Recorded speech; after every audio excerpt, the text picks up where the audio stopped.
Head to the voicemail of Truth and Reason. This one, who needs to step up if there is a significant Deshaun Watson suspension? Hey, Dave, got a question about who needs to step up. There's been some chatter in the other Cleveland media about what unit on the Browns needs to step up if Deshaun Watson gets an extensive suspension. I want to get your thoughts on my opinion that it's the special teams that need to step up the most. If the Browns punters and kickers can give the opposition longer fields, and the return game can give the offense a Jacoby Brissett-led offense shorter fields, and our rookie place kicker can really deliver on clutch field goals, the Browns might really be able to just stack up some of those big special teams plays and win a lot of lower scoring games if Jacoby Brissett-led offense isn't putting up big numbers on offense. So love to hear y'all's opinion on that in terms of the Cleveland Browns special teams stepping up this season in the face of a long Deshaun Watson suspension in order to keep the Browns in the playoff conversation. Appreciate you all. Go Browns. As always, we appreciate all of the voicemails. And Mac, it's a valid point. Hidden yardage, special teams needs to be better, even if Deshaun Watson's playing all 17 games.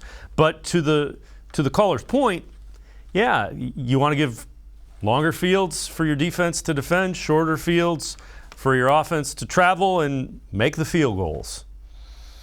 Yeah, and I would say this, Dave, when it comes to what aspect of the team needs to step up the most, I would say the defense would have to carry the largest load, but I would say this, he raises a good point when it comes to special teams, because the special teams can be that X factor for you to win or lose each week. Again, look at multiple times this past year, one being against the Vegas Raiders, among other games throughout this season where, it really came down to a few of those missed field goals or a few of those missed extra points along the way that really ended up changing some of those wins into losses for the Cleveland Browns this past year. So, again, taking a look at that, you really can see the difference in changing the field when it comes to the punting unit.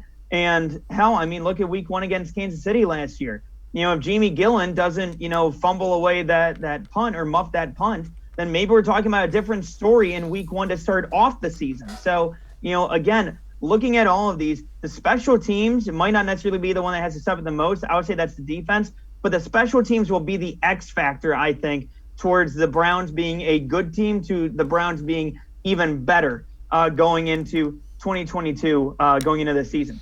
And they certainly have put the resources into it with Grant, Cade York, and the new punter as well.